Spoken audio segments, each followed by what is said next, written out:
Oi, pessoal, estamos aqui em mais um Titinho E. Hoje, Titinho E Maciel. Maciel, que foi o nosso primeiro convidado neste quadro novo. Ele esteve junto com Bia, falando na primeira vez que nós gravamos esse quadro, falando sobre cinema. Foi um vídeo muito assistido. Se você ainda não assistiu, muitas pessoas mandaram recado, muitas pessoas mandaram mensagem, muitas pessoas comentaram, falando como foi legal aquele tempo que eles ficaram falando sobre cinema.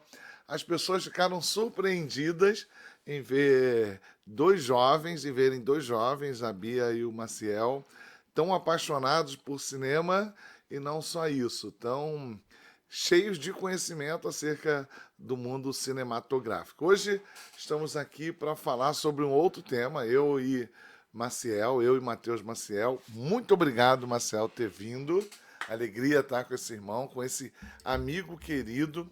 E hoje nós vamos falar sobre um tema que é muito interessante, que já há algum tempo eu queria falar. É sobre o universo dos super-heróis e o cristianismo.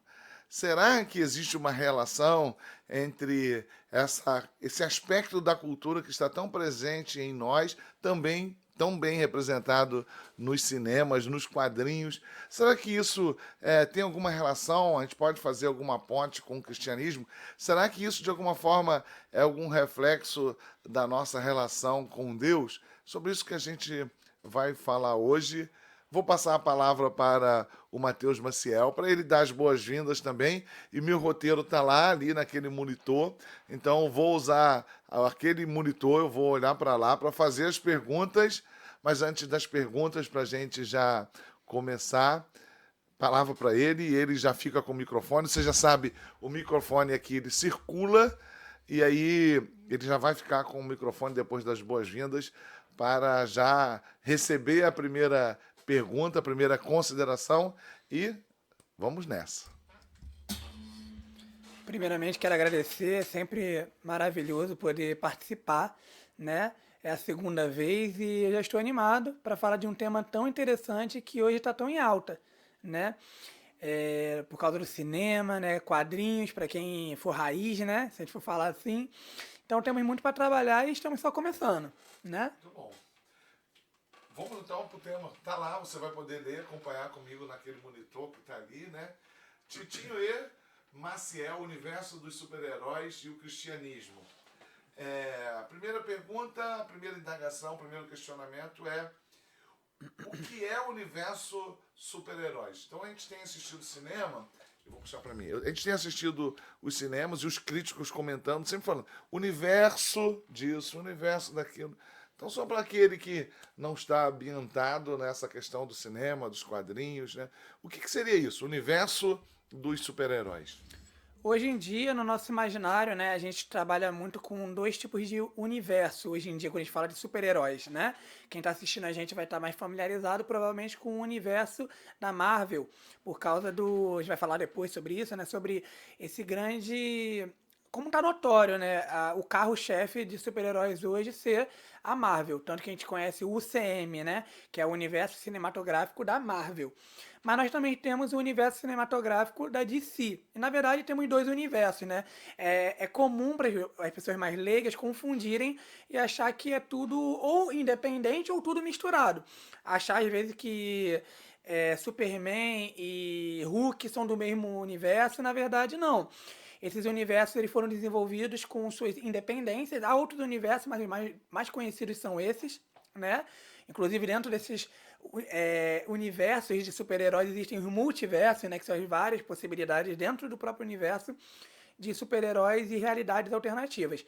Mas basicamente o universo de super-herói é um universo compartilhado, onde diversas narrativas sobre diversos heróis acontecem. Por exemplo, no universo da DC, nós temos um universo compartilhado, onde normalmente o planeta Terra está envolvido e onde nesse planeta surgem vigilantes, heróis, pessoas que partem a se vestir, né, colocar um uniforme, idealizando algum tipo de valor, partindo de algum tipo de história pessoal e defendendo aquela sua cidade. Nós vamos ter a metrópole sendo defendida Superman, a Gotham City sendo defendida pelo Batman, entre tantas outras cidades onde vão surgir um herói, às vezes o Capitão América sendo o resultado de uma tentativa do exército de criar um homem perfeito, um super soldado, para defender a América, literalmente. Então, as narrativas diferem uma das outras, mas normalmente elas estão sendo vividas e corridas dentro de um universo. Então, o universo dos super-heróis seria realmente um mundo fictício, onde essas histórias se desenrolam com as suas individualidades e às vezes elas vêm a se unir. Né? Quando nós temos os nossos famosos momentos de Vingadores, Liga da Justiça, Liga da Justiça da América, entre Thunderbolts, entre diversos grupos de equipes de heróis. É legal assim, é legal para a gente ter um panorama, se você não está acostumado, né, a acompanhar, a gente sabe que tem uma galera grande, imensa, de milhões de pessoas que acompanham e dominam isso muito bem. Mas é legal a gente pensar, por exemplo, como o filme do Doutor Estranho, né, naquela narrativa, o primeiro Doutor Estranho cinematográfico, como que depois ele é encaixado em Ultimato, como a gente vê a relação. Porque tudo faz parte de uma narrativa que, vez por outra, a gente vê só uma face dessa narrativa quando aquele personagem, aquele herói, aquele protagonista está numa carreira solo. Mas aquela carreira solo não está desconectada daquele universo em que ele está inserido. Para que você entenda bem o papel do Doutor Estranho em Ultimato, por exemplo, você tem que ter visto o Doutor Estranho primeiro, para você entender algumas coisas que tem a ver com o comportamento, com os valores, com os princípios, com os atributos dele como personagem singular. Não é isso? Eu falei que certo? Tá certo isso? Acho que sim. É um conceito novo, né? Para quem acompanha mais por causa do cinema, né? O cinema é o popular, né? Hoje em dia. Mas antigamente, se for parar para pensar, os quadrinhos eram lançados, por exemplo, numa tentativa, né? Um dos primeiros foi o próprio Super-Homem, e com o tempo lançando, colocava-se o Batman fazendo a sua revista e fazendo parte, às vezes, de uma história com o Superman. Então, esse universo compartilhado, ele é muito antigo, lá de 1960, 40 às vezes, né? E isso foi se desenvolvendo e colocando novos personagens. Os personagens vão ganhando uma popularidade e vão ganhando suas edições solo. Da mesma forma acontece nos filmes, na verdade, né? Às vezes não há tanta confiabilidade em um personagem segurar um filme sozinho, então ele é colocado dentro de um outro filme, como a gente viu, por exemplo, o Homem-Aranha em Guerra Civil. Né? A gente sabe que o Homem-Aranha tem cacique para aguentar um filme sozinho, mas às vezes essa tentativa de juntar narrativas gera uma expectativa maior no público, né? Então ver essa interação entre personagens sempre é um prazer muito grande pra gente. E os responsáveis pelos quadrinhos, pelos filmes, amam utilizar disso também para nos levar à loucura mesmo de falar, caraca, Batman vs Superman. O título já é chamativo, então a gente fica animado. Guerra Civil é o Capitão América contra o Homem de Ferro, que aí já é um outro nível, né? Não é só juntar equipes, mas colocar heróis uns contra os outros. Exatamente. E você falou do Homem-Aranha, o Homem-Aranha é um caso particular, né? Que ele já esteve fora e dentro de um determinado universo, que é o universo da Marvel, né? Não é isso? Exato. Muito bem, vamos seguir. A gente já falei antes de a gente começar com o Maciel que esse tema seria um tema que a gente precisaria abordar em mais de uma vez, né? Ele ama demais esse tema de super-heróis. E aí, vez por outra, daí surgiu a ideia, né? Vez por outra, Matheus Maciel falava comigo: você percebe os valores relacionados a este personagem? Eu não vou citá-los, né? Você percebe os valores relacionados a esse personagem? E a gente começava a perceber claramente que isso tinha link, obviamente, um pano de fundo com o próprio cristianismo, né? E a gente começou a observar isso, perceber, obviamente, que isso não era por um acaso. Então, o Titinho e Maciel falando sobre este tema já estava no forno já há algum tempo, esperando só uma oportunidade. Vamos seguir. Se já entendemos, mesmo que de modo rápido, breve, acerca do que é esse universo dos super-heróis, o que a gente pode perceber é que, de modo geral, eles têm em comum. Falando de universo, seja da DC, pegando a questão do cinema, seja da Marvel, mais uma vez falando da questão do cinema, existem aspectos que são comuns a esses universos, essas narrativas que falam acerca dos super-heróis? É muito interessante que o que é de comum nesses universos, né? O que, mesmo havendo dois tipos de universos em geral, né? Como ele bem destacou aqui, a gente tem a Marvel e a DC. Será que elas são tão diferentes uma das outras? Será que quando um fez um novo universo, né? Ele pensou assim, vou fazer algo completamente diferente que eles não apresentaram antes. Na verdade, não. Nos é assustador como é comum a narrativa de personagem. Na verdade, que a gente costuma dizer, né? É aquele filme de apresentação, né? Que é o que introduz o personagem. A gente costuma dizer que existe uma fórmula muito padronizada, e eu tô falando de filme porque é o mais comum, tá? Mas a gente pode usar isso até para os efeitos de quadrinhos, jogos. Por que que é tão engraçada essa fórmula que o pessoal fala, né? Existe fórmula Marvel, eu não tô falando sobre isso aqui, tô falando sobre a fórmula de apresentação de um personagem. Por quê? Porque sempre envolve o drama pessoal do personagem e a necessidade que ele identifica no mundo de algo para ser salvo. Não tem como eu levar isso para o próximo ponto, embora eu gostaria. Mas a grande questão é que existe um conflito pessoal que o personagem passa. Eu vou colocar o Doutor Estranho, como você fala. Ele é um cirurgião, ele é Um homem total, de um sucesso. homem de sucesso. A mão dele é única da forma que ele faz a cirurgia. No filme brinca muito, né, sobre ele ouvindo música e literalmente brincando com o dom, de tão bom que ele é. E ele passa por um acidente. E esse acidente dele tira essa movimentação das mãos e ele começa a entrar numa crise profunda. Isso é típico da jornada do herói, a gente chama, né? É onde o herói ele passa a questionar os seus próprios valores, os seus próprios significados pessoais. E quando ele vai em busca de uma solução pessoal, ele também passa a identificar que ele é uma parte pequena dentro de algo muito maior. Né? No caso do Doutor Estranho, então, ele faz parte de um multiverso. Né? Ele vai aonde muitos heróis nem percebem a sua pequenez. Né? Para alguns é uma cidade criminosa, para alguns é uma cidade que precisa ser defendida, para alguns é um universo a ser guardado, né? Como as Lanternas Verdes. Agora, pro Doutor Estranho, ele entender que ele é parte de defender a magia, né? E o equilíbrio dos universos. E ele começa a ver que, no fim das contas, aquilo que ele mais queria, que era consertar a mão, para ele voltar a ser um sucesso pessoal, ele abandona. Porque ele percebe que existe algo maior pelo qual viver e lutar. Essa é Sim. basicamente comum. Que super-herói não passa por exatamente toda essa jornada que eu acabei de descrever? Ou seja, a gente já vai apontando para algo que relaciona o que nós estamos falando com o cristianismo. São personagens, isso é de modo geral, que de alguma forma eles são usados, mesmo nos seus dramas pessoais, para eles de alguma forma serem instrumentos de redenção, Exato. né?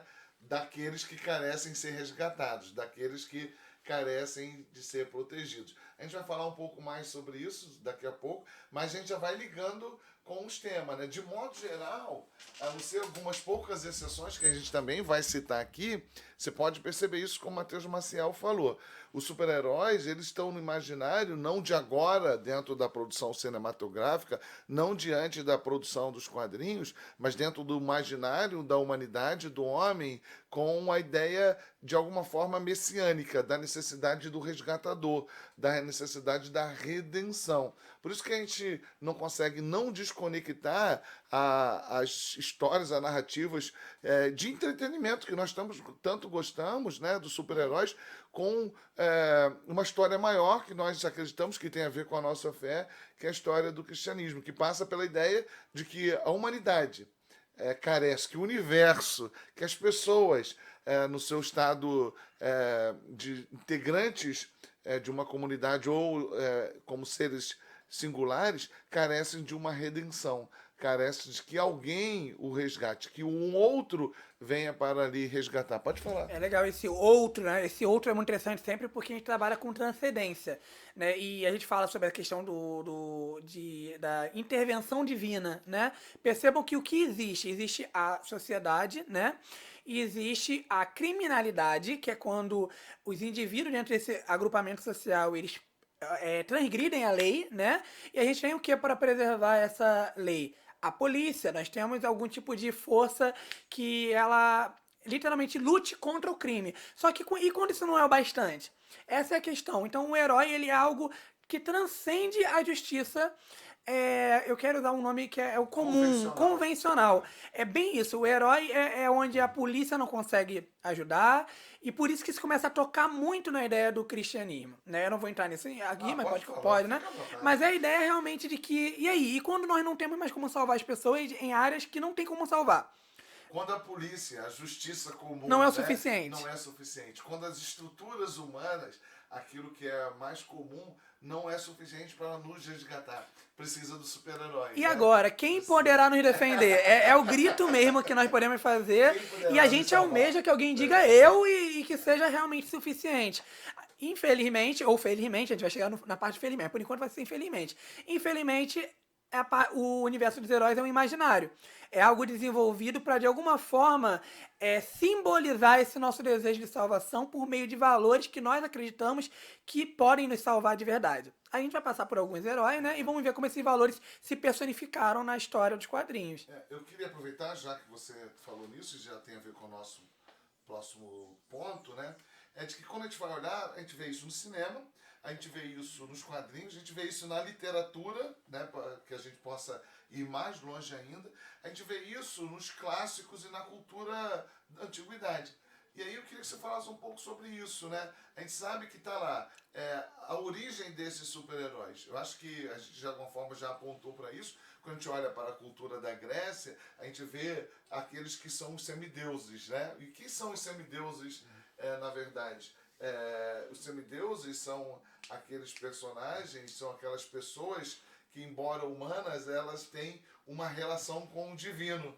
É uma relação, uma mescla, um misto entre um ser que é humano, que não deixa de ser humano, mas ele tem também um caráter divino. E esses heróis, e daí vem a expressão no grego, né, que está presente na literatura clássica da antiguidade, e ele vai ganhando esta forma, e muita gente nem associa isso. Eu acho que um bom exemplo é a figura de Thor, né? Perfeito, que ainda está hoje com a gente, né, na cultura ele vai pop. da cultura nórdica, né? Ele tem um aspecto divino, de deidade, ele é uma representação da divindade, daquilo que é divino. A gente pode perceber ele como alguém que está ali com uma figura, uma representação humana que tem esse caráter de redenção, de redentor.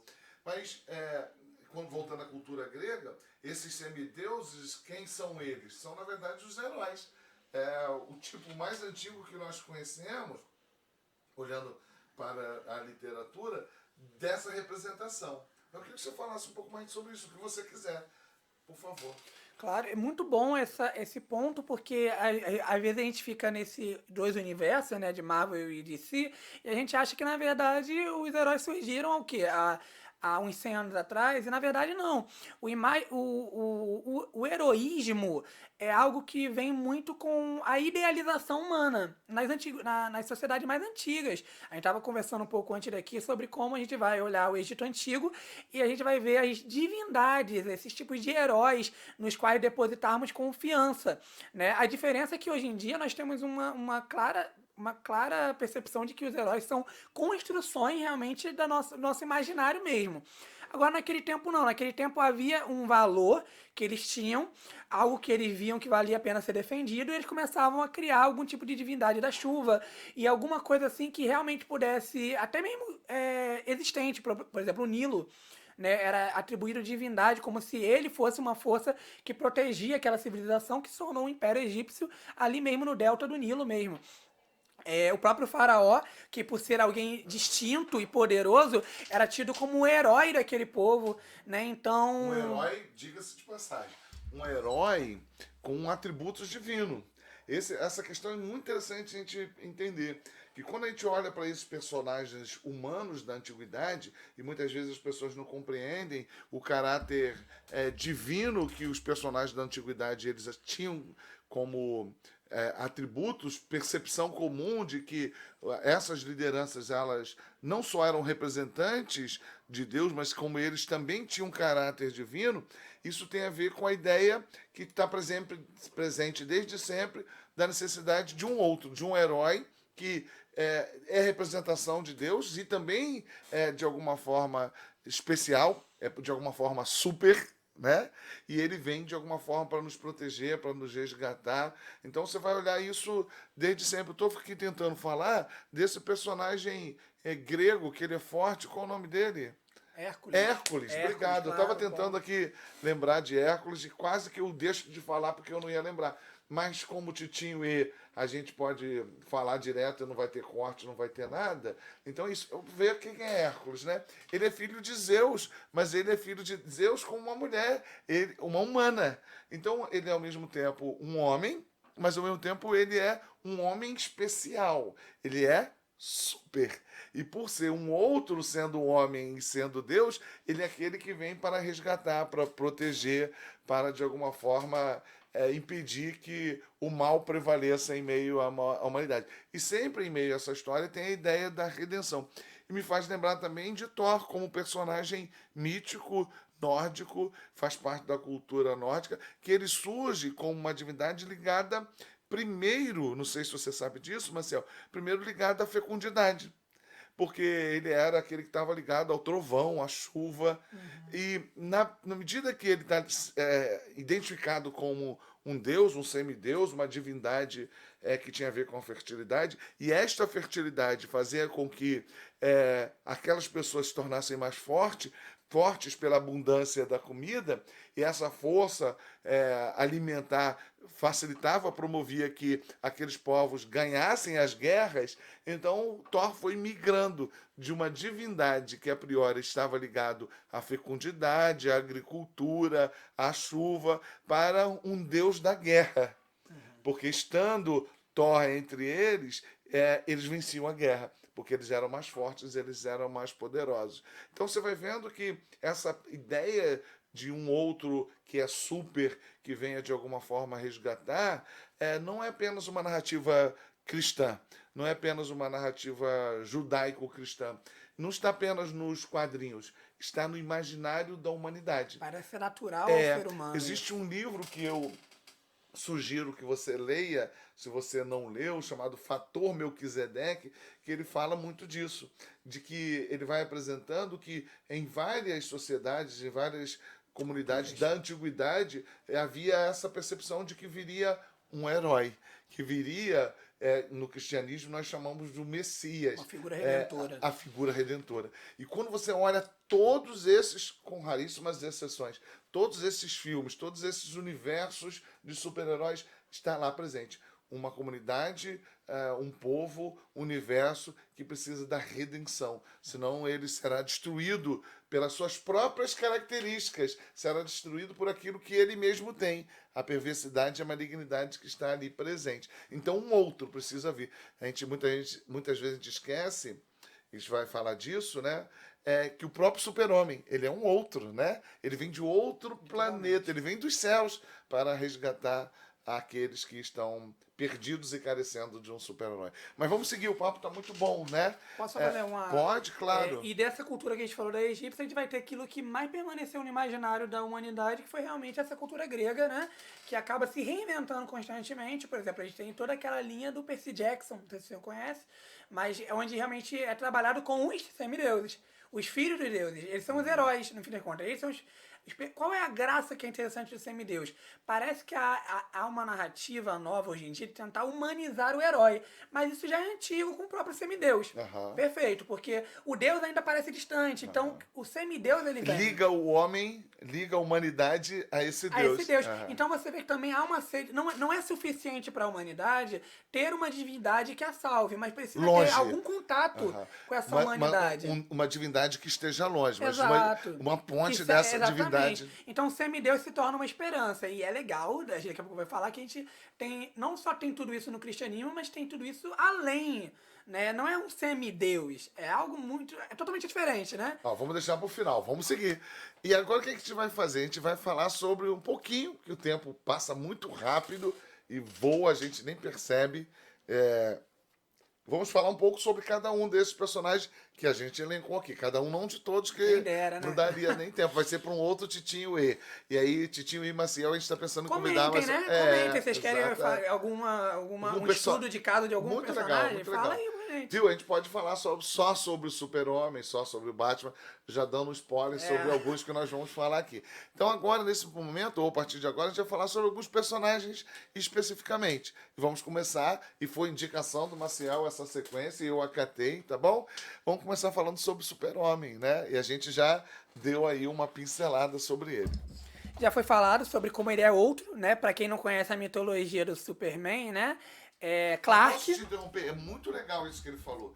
A mitologia. Isso é muito legal, porque essas histórias, na verdade, elas têm uma construção mitológica, Mitológica. mítica, né?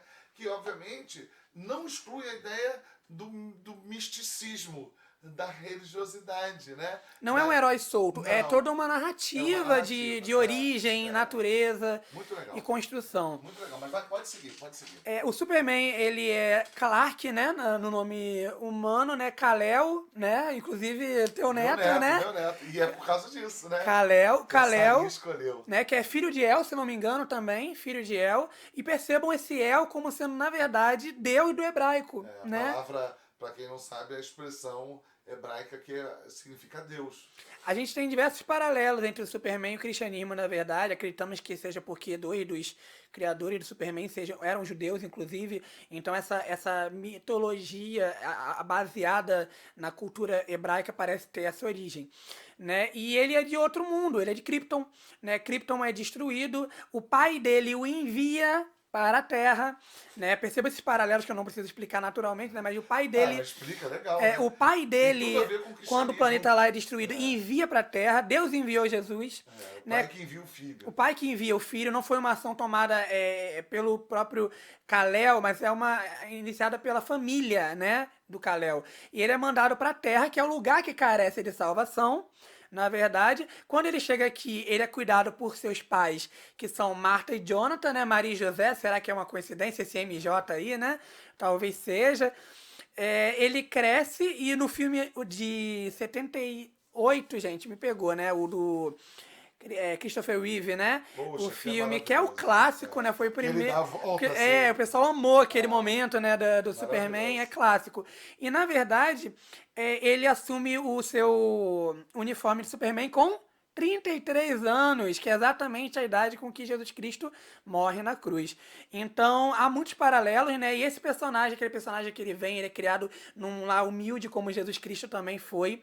Ele guarda esse segredo, né, durante toda a sua vida. Ele vai trabalhar no Planeta Diário, ele se torna um jornalista, Clark Kent. E sim, a diferença do Clark Kent para ser um Superman é literalmente isso aqui, ó.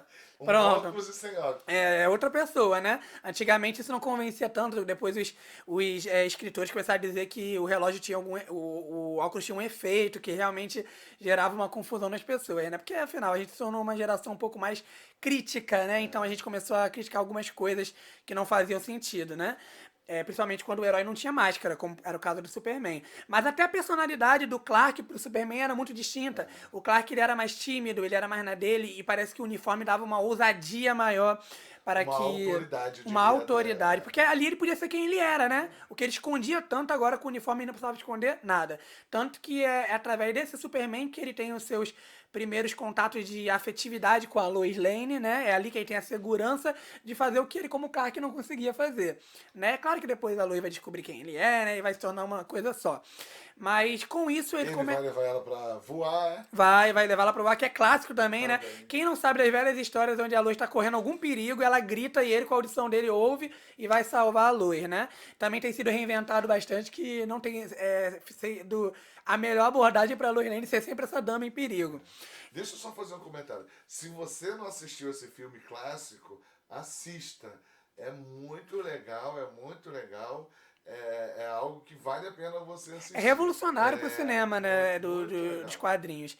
Enfim, e com isso a gente vai ter os vilões, né? Os vilões mais clássicos do Superman. Vai ser Zod, né? Que também traça muito paralelo com a ideia de Satanás, que ele é expulso, né? Ele também é kryptoniano, mas ele é expulso de Krypton e ele vai perseguir o Clark. É exatamente a história do Homem de Aço, né? Do Zack Snyder, o mais recente dos Supermans. Ele vai ter também o Brainiac, né, que é uma inteligência artificial, é um dos maiores vilões dele, e o Lex Luthor, que na verdade vai ser a genialidade humana. Talvez seja a representação do mal humano personificado contra o super-humano. Né? Então é fantástico. Muitos não sabem também, mas em Krypton o super-homem seria um homem comum, né, como todos, e na Terra ele é um super-homem por causa do efeito do Sol sobre ele. Né? O Sol que orbita, né, a nossa atmosfera, ele dá super força para o Superman e para qualquer kryptoniano que assim vier para o planeta Terra. Essa é basicamente a história do Superman e eu acredito que já foi mostrado bastante paralelo, né? Ele se torna e se cabe ainda esse comentário, a abordagem do Superman é muito interessante, porque o Superman mais antigo, ele é a representação ideal da justiça, da verdade, né? Por causa do seu caráter nobre, né? Nobre, Embora ele não fosse. humano, em vários sentidos. O S no peito dele, né, no filme novo, vai trabalhar com a ideia de ser uma esperança, ou seja, ele é a esperança da humanidade, mais paralelo que esses são impossíveis. Mas é muito interessante também como a nova narrativa, né, a gente pode trabalhar isso de acordo com o que a gente for seguindo, na nossa geração já não consegue trabalhar tanto com esses valores absolutos. É por isso que no Homem de Aço a gente começa a ver um Superman que se questiona muito. Percebeu isso, a diferença? O Superman clássico é um Superman que ele é ilibado.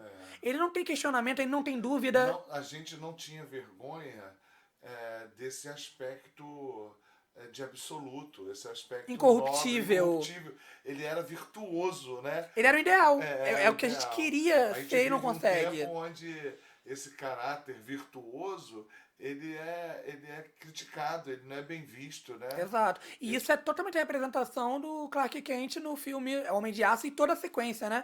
Ele tá em questionamento. O Lex Luthor vai questionar o heroísmo dele no Batman vs Superman e ele vai ficar pesado. Tanto que as cores dele também são mais escuras, já perceberam? A roupa não é aquele azul vibrante, é um azul mais escuro. O vermelho é mais escuro, é mais sisudo esse Superman. Ele não transparece tanto aquele positivismo do Superman clássico. Ele é aquele herói em crise. Isso talvez mude um pouco no final agora com a Liga da Justiça nos filmes.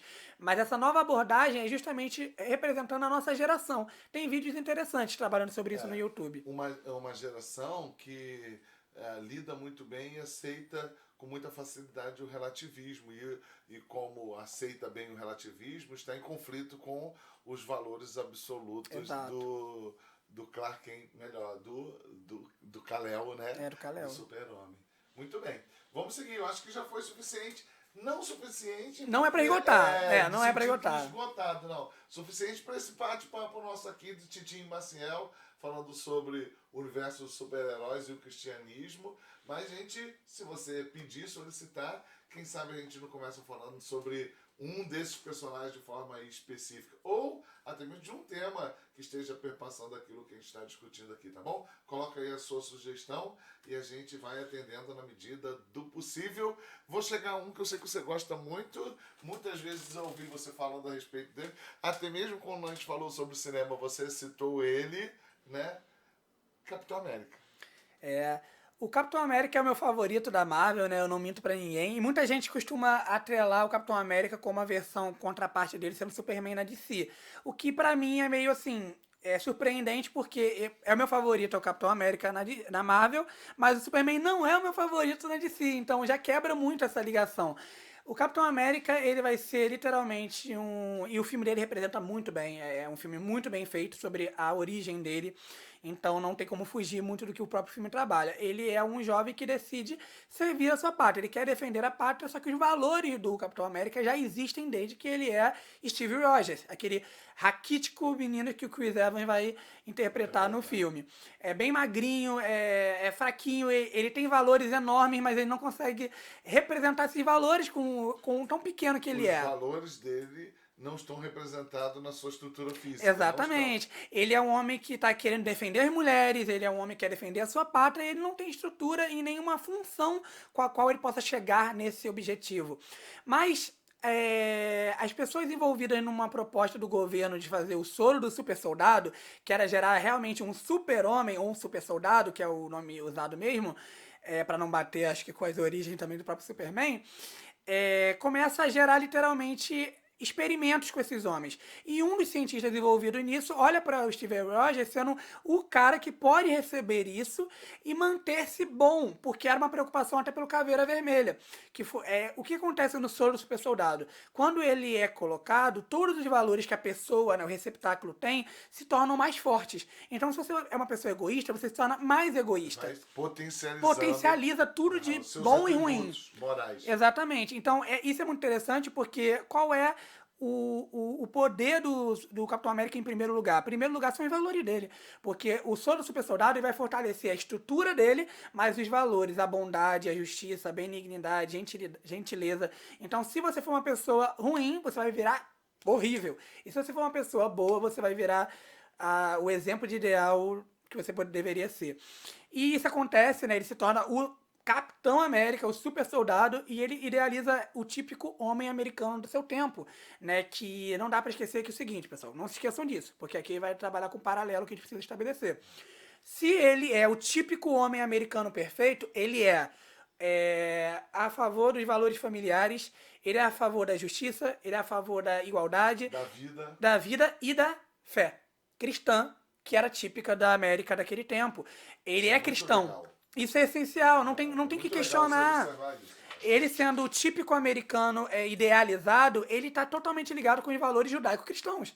Não tem pra onde fugir. Isso é personificado bastante até no próprio Vingadores, né? Quando fala que tá indo aonde? Ele é um deus, meu Deus não usa capa. Né? No filme do Vingadores ele fala bem isso. lembrado isso, é. Meu Deus não usa capa. Isso é uma referência exatamente à fé cristã que ele carrega, ainda que não seja grandes pautas mesmo não, tá? Dos quadrinhos e tudo mais, mas a gente sabe que ele segue e carrega isso. Até pelo contexto da sociedade na época da criação do personagem. Exatamente. Né? Deixa eu só fazer um adendo aí, que embora ele não seja um outro no sentido do super-homem, aquele que vem de outro planeta, ele continua sendo um outro, porque embora ele seja humano, ele é de alguma forma diferente do ser humano, mesmo que seja em função de um experimento científico, genético, para que pudesse transformar a sua condição biológica. Mesmo não sendo aquele que vem de um planeta, que desce numa cápsula ou qualquer coisa semelhante, ele continua sendo outro, porque embora esteja associado à condição humana, ele não é exatamente humano, né? Exato. É muito legal porque a gente para perceber como a humanidade está perdida, mas dentro da humanidade há uma estrutura criada por Deus que é boa. Né? Com isso a gente vê que se fosse possível com que os bons valores que Deus nos criou fossem potencializados, a grande verdade é que o Capitão América é uma grande possibilidade. Essa ideia que é muito interessante. E trabalhando com o soro super soldado, que é uma coisa impessoal e que é um líquido, nós trabalhamos com a ideia do Espírito Santo, que não é impessoal, ele é pessoal, ele habita em nós e ele potencializa toda a nossa humanidade na pessoa de Jesus Cristo. De maneira que nós temos um potencial de sermos muito mais que um super soldado. Nós temos o poder de ser realmente imagem e semelhança de Cristo. Então isso que eu ia falar, que logo vem como evidência, né? A figura do Capitão América, tendo potencializado as suas condições físicas e morais, ele aponta exatamente para a realidade do homem antes da queda, o homem feito em imagem e semelhança de Deus. Perfeito. Então, quando a gente olha lá para o Capitão América, dentro desse universo dos super-heróis, ele tipifica bem exatamente o homem antes da queda, a figura do Adão antes da queda. Forte, poderoso, cheio de virtudes, aquele que não tinha experimentado ainda o pecado. Então, ele é uma representação, ou pode ser entendido como uma representação do homem na sua potencialidade. Pode Exato, continuar. perfeito. E ele tem seus vilões, né, também. Na verdade, ele, como é o Capitão América, ele tem essa representação idealizada também de ser o defensor de um grupo. Que grupo? Os americanos. Em especial, os americanos, ele representa isso mesmo. O grande vilão dele é o próprio Caveira Vermelha, que a gente vai ter. Temos outro, que é o Barão Zemo, que aparece também em filmes. Temos realmente os personagens que a Marvel estabelece. Quase dispensa, né, apresentações no que diz respeito à Marvel, porque a Marvel fez muito bem. Temos Soldado Invernal, toda a sua mitologia de congelamento. Agora, esse trazer o Capitão América para os tempos modernos também tem um pouco dessa pegada do Superman, quando ele começa a entrar em questionamento, né, e a Marvel fez isso bem também, com os princípios do seu próprio governo. É legal como a Marvel estabeleceu a Hydra tomando a frente de algumas atividades, que começou a colocar o personagem mais ilibado de conduta moral, começando a questionar aquilo que realmente tinha autoridade moral dentro de um país, que é a sua agência policial, a sua agência de origem, entendeu? E a questão é que ele é tão isso mesmo que como a gente vai ficar contra o Capitão América? Porque o Capitão América, ele convincentemente uma conduta ética ilibada. Essa que é a graça, inclusive, na Guerra Civil. É aquela história. Onde o Capitão América estiver, esteja do lado dele porque ele tá certo. Só que quando o Capitão América tá contra o governo, O governo deveria ser o que dá, no fim das contas, da autoridade pro Capitão América ser o herói que ele é. Então, quando ele se torna contra, como é que funciona isso? Então, mais uma vez, a Marvel e os tempos modernos nos colocam num momento onde a gente começa a pegar a relatividade dos valores absolutos e começamos a ver, afinal, o valor é estabelecido pelo homem, que tem uma conduta ilibada, ou por uma organização superior ao ser humano. E mais uma vez a discussão ética ela é muito presente nesses personagens com condutas super elevadas. A gente não vai dar tempo pra gente falar, mas, assim, com profundidade, eu queria que você, pelo menos, apontasse, porque é algo que você sempre fala sobre a questão da masculinidade Sim. dele, né? Assim, o tempo está correndo, a gente não vai dar para falar com a mesma ênfase de todos os personagens que a gente tinha separado, a gente vai ter que acelerar, mas eu sei que isso é importante para você, você sempre cita essa questão desse caráter dele, da masculinidade, do cuidado, da questão do sacrifício pessoal, que é algo que você sempre fala, e aí eu sei que é um personagem que você gosta muito. Não vamos deixar passar, não. Fala Dá aí pra agora. seguir, dá pra fazer. Por favor. Posso fazer uma citação com Pode, relação. pode. Não sei se todo mundo já assistiu, eu sei que não tem a ver com o universo dos heróis, mas acho que dá pra fazer um paralelo muito legal. O Grease, né? Nos Tempos da Brilhantina, um Sim, musical sim. clássico. E me incomodou muito no filme o estereótipo masculino do filme constantemente, que Você viu é. recentemente? Vive sexta-feira. Ah, por isso a Foi citação tá quinta, foi fresca, quinta. né? E eu fiquei assim, eu conheço, né? Obviamente é conhecido, você não precisa ver tudo pra saber. Mas eu quis ver, e é incômodo como a estereotipação masculina é o cara brutamontes, é o cara que só realmente quer, como a gente popularmente fala, pegar a menina, ter relações sexuais com a menina sem nenhum comprometimento com a menina e sem nenhum tipo de senso de responsabilidade. É isso E que de é ser. proteção com o outro. Exatamente, isso que é ser Exato. homem. Ele não é inteligente, normalmente é um burro, o homem. E ele normalmente também não expressa sentimentos. Gente, Capitão América ele subverte completamente todos esses padrões de masculinidade deturpada mesmo. Capitão América ele é forte sendo emocional, ele é inteligente sendo amoroso. Ele não só se achega a uma mulher com a intenção de tê-la como um par romântico, mas ele defende mulheres porque é um valor. É o valor dele, ele defende mulheres desinteressadamente e ao se apaixonar ele não viola, ele segue os caminhos, ele respeita, ele honra, ele dignifica a mulher. A mulher lá dele não é um trapo, um pano de chão, não. A mulher é aquela que está trabalhando com ele no processo. E não só isso, mas quando há necessidade de salvar a sua pátria e aqueles que ele ama, ele dá a sua vida. Ele sobreviveu ao primeiro filme, mas a intenção dele foi morrer mesmo porque era o necessário naquele momento. E não tem como esquecer que tudo isso são valores excessivamente cristãos da masculinidade em Cristo, aonde o homem, ele literalmente ele é chamado para viver sacrificialmente e dar a sua vida pela sua esposa, né? Não só pela sua esposa, mas por aquilo que realmente são os outros, né? O cristianismo nos chama a abandonar os nossos interesses e princípios egoístas e Autocentrados, né? autocentrados e amarmos. E o Capitão América, ele representa esse símbolo de amor masculino com afetividade, inteligência e valores vivos. Ó, vou deixar sublinhado o que o Marcel falou. O cristianismo, ele não pode ser centrado no eu. A vida autocentrada está em oposição ao cristianismo. Vamos seguir. A gente não vai poder, por conta do tempo, tratar com a mesma profundidade. Isso é ótimo, porque a gente vai ter que voltar a um outro momento, né? Ainda temos que falar sobre a Mulher Maravilha, sobre o Batman. A gente colocou ali o Coringa, porque de alguma forma o Coringa, ele é uma antítese de tudo isso, né? E fechar falando sobre a Marvel, a supremacia Marvel, nesses tempos que nós vivemos, por conta da obra cinematográfica, e fechando esse paralelo entre Cristo e os super-heróis. Então é muita coisa para 10 minutos aí de fala. Vamos ter que correr nesses nossos personagens. Batman, Mulher Maravilha, fica à vontade para você falar.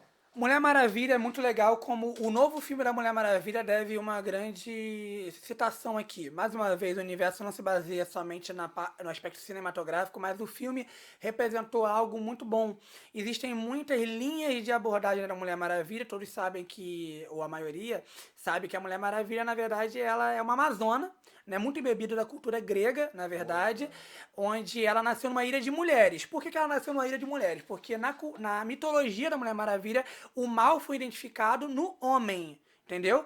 Então isso é uma perspectiva de que não só o homem no sentido masculino, mas principalmente, mas a humanidade. As Amazonas teriam, no caso, se isolado numa ilha só de mulheres, onde elas talvez tivessem desfrutado de uma não corrupção que a De uma humanidade... ética diferenciada. Exatamente. Que ela é revelada também nos atributos físicos e nas suas habilidades. Exatamente. Quando a Mulher Maravilha ela é introduzida nesse universo, ela traz um aspecto necessário de discutir o papel da mulher dentro de uma possibilidade de redenção também. Afinal, as mulheres também precisam ser salvas e salvas por uma igual. E a Mulher Maravilha ela se torna não só uma igual, mas um ideal de semelhança. Muito doido isso, né? Semelhança porque ela é do mesmo sexo e gênero das mulheres, mas um ideal porque ela ainda é inacessível. Ela é uma semideusa. Conforme o tempo foi passando, a mitologia da Mulher Maravilha foi sendo ela algumas versões filha de Zeus, algumas versões filhas de Ares, né, o deus da guerra. Então, isso foi muito mudado, mas Zeus tem sido mantido bastante.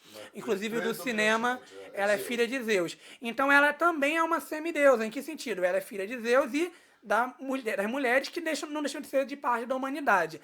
Por isso ela tem um desejo de sair da ilha. Isso também tem muitos aspectos cristocêntricos, onde ela não consegue ter paz vendo o mundo dos homens se destruindo. Tanto que ela perde o direito à própria ilha dela, porque ela agora vai se dedicar a salvar o mundo dos homens, né? A sua hereditariedade, né? Exatamente. Ela abre mão disso, né? Dos privilégios de simplesmente estar ali. E é muito legal no filme quando a mãe diz: eles não te merecem.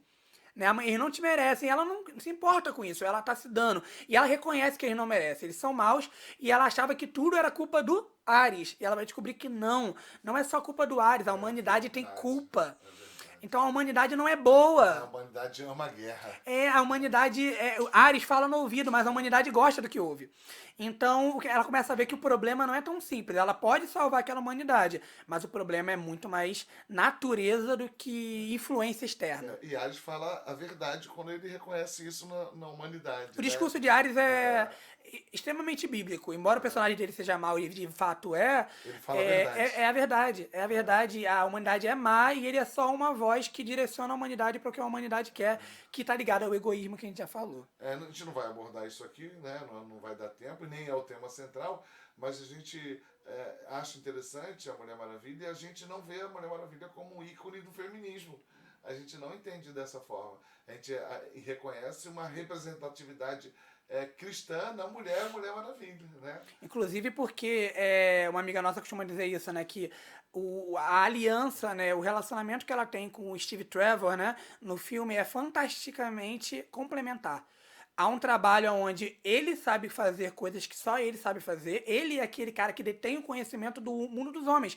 E sem ele, ela não teria nem chegado na guerra. O fato é esse.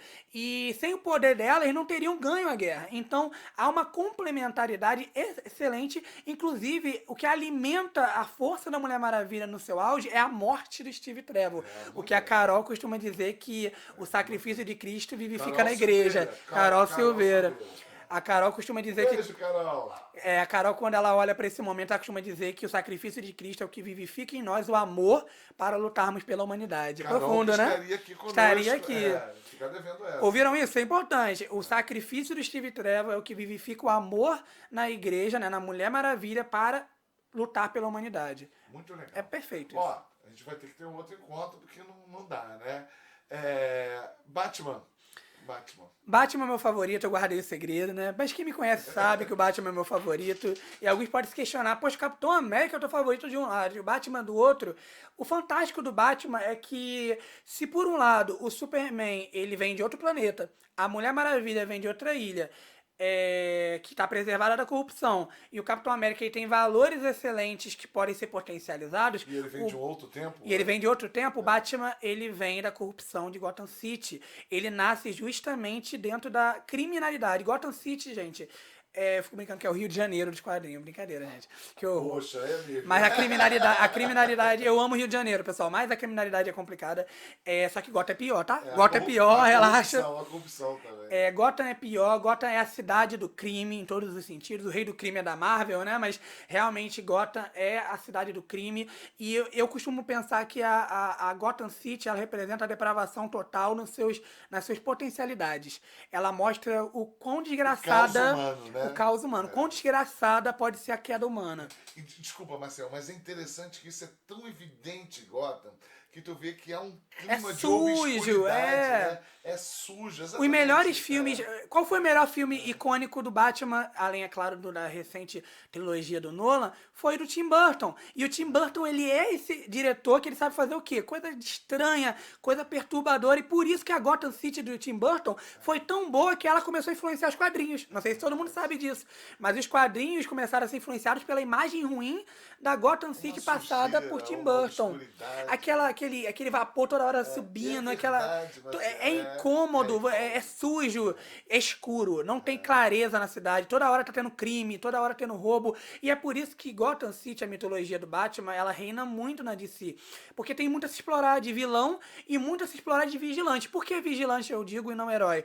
Porque não tem herói em Gotham. Não tem herói, porque todos eles se tornaram vigilantes porque a criminalidade reina. Então é necessário algo que a polícia realmente não consegue fazer nada. Então a gente vai ter vários personagens. Vai ter o Batman, a Caçadora, nós vamos ter Batgirl, Robin, muitos personagens aqui surgindo, e até que o Batman não é a favor deles porque eles são muito brutais.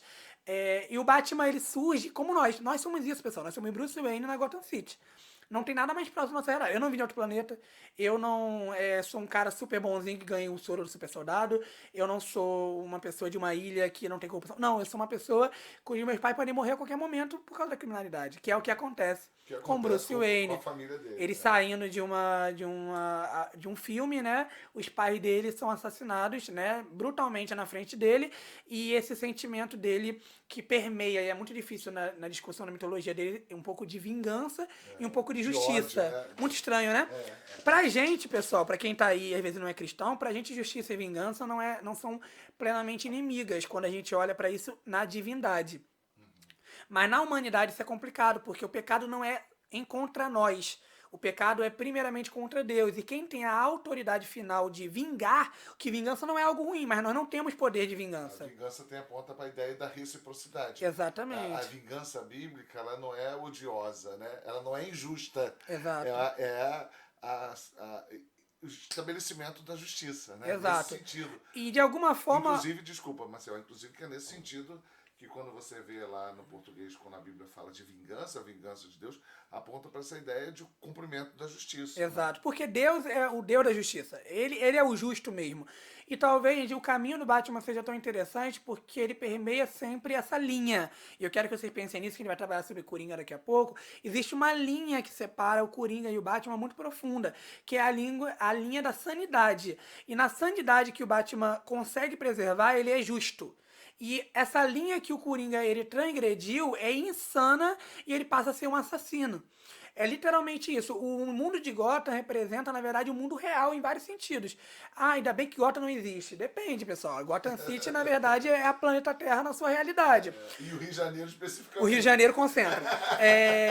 Os nossos Coringas estão aqui. Então, é perfeito perceber que o Batman ele se preserva e ele faz isso com seus pupilos também. Tem vários quadrinhos, várias edições. Morte em Família, onde a discussão é feita onde o Coringa, ele mais uma vez mata um familiar do Batman, e muitos questionam. A nossa geração é uma geração que questiona os valores. Por isso que o pessoal questiona. Por que o Batman não mata? Isso é relativamente novo no personagem, tá? O Batman antigo, ele até matava, mas pra dar a personalidade do personagem há muitos anos atrás, estabeleceu-se que ele não usa arma de fogo e nem mata, o que eu acho que foi um acerto enorme pro personagem, deu uma camada muito densa ao personagem. Ele prende, né? Ele arrebenta o cara, ele quebra os ossos todinho do cara, mas não mata. Ele é preso, né? Ele é preso. Então, ele costuma dizer que ele é o herói que Gotham precisa, não que ela merece. Tá entendendo? Porque ele entende que herói é algo que ele não é. Ele é um vigilante. Ele não foi chamado pelo departamento de polícia de Gotham para servir a cidade. Não. Ele autonomamente colocou uma roupa. Isso é interessante no quesito herói aqui, porque o herói é algo não legalizado, pessoal. Então eu acho que o mais realista na forma de trabalhar com o heroísmo é o universo do Batman. Porque o Batman ele trabalha com o fato seguinte: eu não sou um herói aprovado, o governo não é a favor de mim. Inclusive, nos filmes a gente vê a polícia perseguindo o Batman. Ele não é alguém aprovado. Algum momento ele vai ver o comissário a favor dele por trás, porque percebe que Gotham precisa disso mesmo. E indo já para o aspecto. E o Batman, pra mim, é o herói urbano. Eu gosto dele por causa desse aspecto. Ele nasceu na cidade. Ele tá. É a Certa narrativa vez. da cidade o tempo todo. Exato, é a cidade. E Como eu. no Super-Homem, desculpa, né? Você tem muito do bucólico, você tem muito do sul dos Estados Unidos, do campo. Está muito presente ali É, da o ambiente, construção, né? da ambiência em torno, o celeiro na Aham. região da fazenda, e tudo isso tem uma relação com a narrativa do Super-Homem. Muito Mas quando legal. você vai lá para a ideia do Batman, é a rua, É. é a cidade, né? É É o legal. esgoto. Exato. É legal que no ano um, né, um quadrinho muito famoso do Batman, e isso acaba sendo adaptado em Batman Begins, do Nolan, mostra essa ideia de que para ele lutar contra o crime, ele vai ter que aprender sobre o crime. Então o Batman ele coloca roupas de civil, bem assim, de pessoa comum, para ele na zona mais perigosa de Gotham, para ele ir lá e ver. Eu acho isso muito interessante para os aspectos de missão, na perspectiva do cristianismo, né? Da gente conhecer o lugar onde a gente quer trabalhar, porque senão a gente não tem como combater. Então isso é muito interessante porque Cristo também faz isso, né? Cristo ele encarna, ele entra no nosso mundo. Ele não só entra no mundo como alguém de fora, mas ele se torna parte do nosso mundo. Ele não só resgata o perdido, mas ele anda junto com o Com o perdido, perdido, né? exatamente. Ele Ele tá lá. entende, ele é o nosso sumo sacerdote que entende pelo que nós passamos, literalmente. Então Batman queria ser um vigilante que sabia o que a sociedade passava. Afinal, ele é um playboy. Então não adianta ele ficar só indignado. Ele quer ir lá e ver como é. Inclusive, ele passa pela Liga dos Assassinos para aprender como os criminosos pensam. Então ele tem toda essa construção. Partindo pro Coringa, como o senhor Porque a gente vai pediu. ter que terminar, não tem tempo, tá É, acabando. O Coringa, e eu quero me referir a esse Coringa, Marcel. faz Eu o seu tô falando comentário. do Coringa da última apresentação cinematográfica. O Coringa do. Fugiu o nome do ator, me ajuda? Daqui a pouco Joaquin Phoenix. Do Joaquin Phoenix. O Coringa, como termina aquele filme, a gente falou isso, Titinho e Maciel e Bia falando de cinema, é uma coisa que é chocante, porque ele termina sem redenção. É. Aquele filme, ele termina sem redenção. É como se fosse. Ele já é o anti-herói, já Perfeito. traz essa visão, essa construção, esse discurso do anti-herói, né? Esse filme, mais uma vez, a gente vê uma relação que aproxima os dois personagens. Você apresentou bem, né, que eles, de alguma forma, têm um centro comum entre os dois, percebe-se entre um virtuoso e o outro insano. Mas este Coringa, este filme, ele termina sem o herói. Aquilo dá uma... Não houve redenção. É um filme que termina, como a gente falava antes da gravação, no niilismo, né? Um mundo sem sentido, um mundo sem valor. Os valores absolutos, morais, os valores que de alguma forma nos norteiam, falando obviamente do cristianismo, eles não estão presentes, não há absoluto, então não há nada. O filme termina como o caos predominou, né? O caos no sentido de que não há governança, né? A insanidade está posta. Perfeito. E trazendo esse aspecto aí, conectando três aspectos. O que o Coringa é no universo do Batman, o Coringa do Cavaleiro das Trevas e o Coringa agora do Joaquin Phoenix, né? Vamos trabalhar o mais rápido possível com esses pontos. Mas a questão dentro do universo do Batman, é muito coerente ter um personagem como o Coringa, porque, pessoal, a verdade é, o mundo e a vida é difícil. Isso não tem como ser ignorado. Gotham City revela a realidade que existe: morte, criminalidade e impunidade. Como nós reagimos a isso no mundo real? A grande verdade é, se a gente não tiver um valor que tenha peso, e peso aqui eu estou fazendo uma referência à glória, né? Se não houver um valor, e um valor não basta, a gente sabe que não basta. Justiça não vale para me segurar na corda. Tanto que o Batman tem muita sequela como herói. Agora, se há uma divindade que representa toda a justiça e Cristo é essa divindade encarnada, eu consigo ter sanidade. Agora, qualquer coisa que eu tire esse absoluto, eu me torno naturalmente um Coringa. O Coringa é a posição mais lógica que tem. Você costuma dizer, né, que você tomaria uma overdose, né, se Cristo não existisse, né? Eu tenho dito isso, algumas pessoas ficam perplexas. Eu diria, eu ia usar todos os entorpecentes possíveis, porque como viver sem Cristo é uma sanidade, uma loucura. Alguns podem apontar, ele está sendo muito fanático, precisa de Jesus para tudo. Queridos, a grande verdade é, tira Jesus e pensem com lógica que vocês vão ver que o Coringa ele é muito coerente, na grande verdade. Então, é muito interessante essa discussão, porque o Coringa, na visão do Cavaleiro das Trevas, só um comentário filosófico, mais uma vez eu falei para ele que estou disponível a voltar aqui, se alguém quiser falar sobre esse filme. Vamos ter que voltar, porque a gente está correndo agora. Porque já percebeu quando o Batman fala, você quer me matar? Fala pro Coringa, né? E ele, matar você? Eu preciso de você. Por que eu gosto muito desse filme em especial? Porque o mal não existe sem o bem. Né? Isso pra mim é uma certa falibilidade um pouco grande no Coringa final, dentro da mitologia do Batman. O filme é bom, mas dentro da mitologia do Batman falha, porque o Coringa ele só existe por causa do Batman. Não existe Coringa sem Batman. Então, por quê? Porque o mal é a corrupção do bem. Né? Então, ontologicamente, a gente diz que o mal não existe, né? Que o mal é a negação do ser. E no cristianismo é isso. Deus ele é bom e tudo que Deus queria é bom, e Satanás é a corrupção de um anjo bom. Então, por isso. isso que Deus não é o criador do mal. Porque o mal não é. O exatamente. mal é o não ser. O mal é o não ser, é a negação. É a negação do ser, exatamente. Perfeito. É claro que é muita coisa pra falar só sobre isso, mas a gente não vai falar. Mas é isso que é legal na mitologia do Batman. Inclusive tem histórias que o Batman ele sai da ativa, o Coringa some.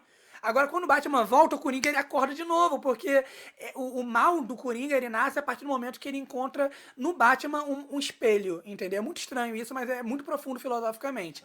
E agora no... E teologicamente também, né? Então, teologicamente porque, na verdade, profundíssimo. Porque, na verdade, o mal não é. Ele carece exatamente. da existência absoluta. A mentira, na verdade, é a negação da verdade. Exato. Todo o valor da... Não existe o mal pelo mal. Não é dualismo, né? Não. Que existe o bem e o mal eterno lutando um contra o outro. Não, existe o bem eterno e em algum momento... não existe na exatamente. Cristã. Não é uma luta do bem contra o mal eternamente, né? Em algum momento o mal é negação desse bem. Perfeito. Este sim é absoluto. Né? E quem não lembra de Batman Begins terminando e o Coringa aparece? O Coringa não existia, mas quando o Batman vira um personagem ativo, a carta do Coringa chega já pronunciando a sequência. Ou seja, o bem é a única possibilidade da existência do mal. Porque o mal existe, porque o bem existe. É isso, caso contrário não seria possível. Para que o bem exista supremo e profundo, o mal ele é uma possibilidade não remota, na verdade. E por fim, o Joaquin Phoenix você cita, mas embora não tenha redenção no filme, o filme ele tem uns traços nele que ele lembra do Bruce Wayne ajoelhado no corpo dos pais. Por quê? Porque embora realmente pro Coringa não haja redenção nenhuma, eis que surgiu o herói da cidade. Entendeu? Sim. Ali naquele caos surgiu o herói da cidade. Bruce Wayne que viria e virá se tornar o Batman nessa mitologia. É uma projeção, né? É uma projeção do Redentor. Por isso que é uma piada. Lembra que ele ria?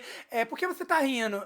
Uma piada. Pra ele é uma piada. O bem, a sanidade no meio da loucura é uma piada, entendeu? É muito profunda essa cena. Mas aquele recorte do filme é o contrário de todas as... De tudo que você apresentou até agora. A gente já viu sobre a questão do herói, do Redentor, do resgate.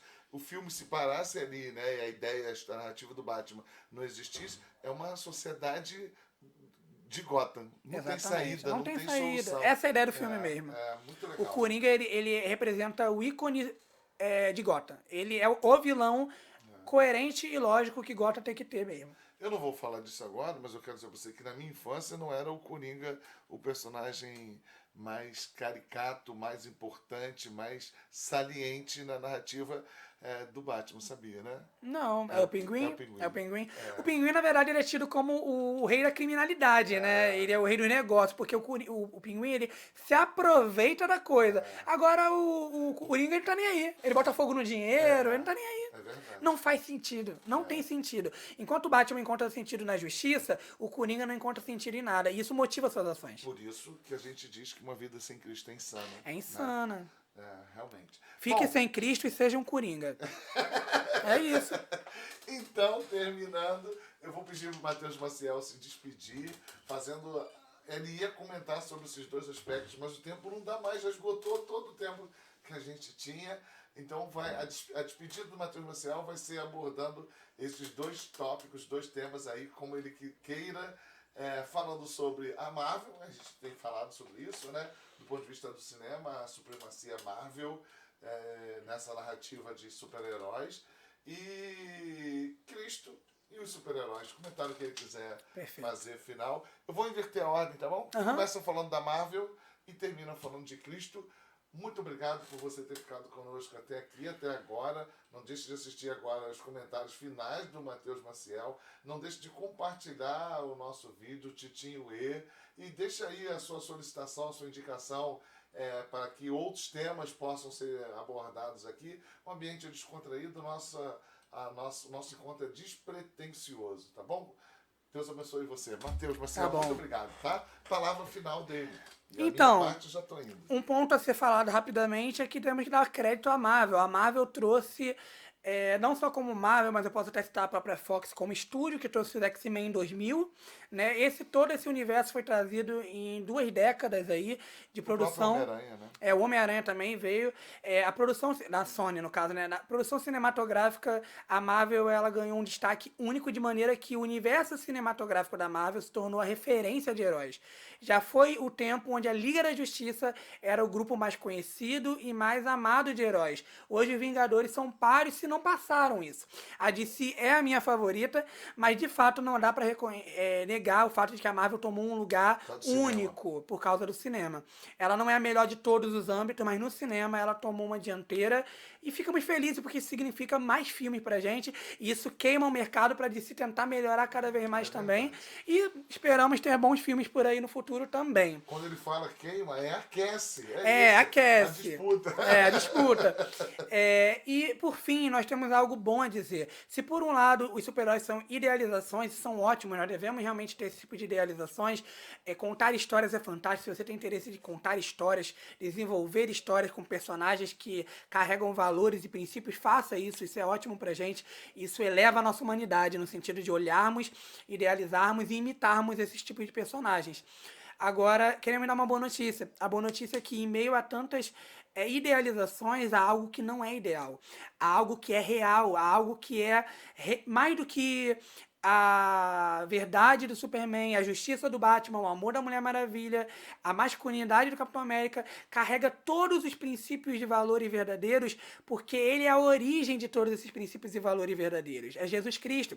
Jesus Cristo não é um herói inventado pelo cristianismo para sanar um problema. Não, Jesus Cristo é Ao contrário.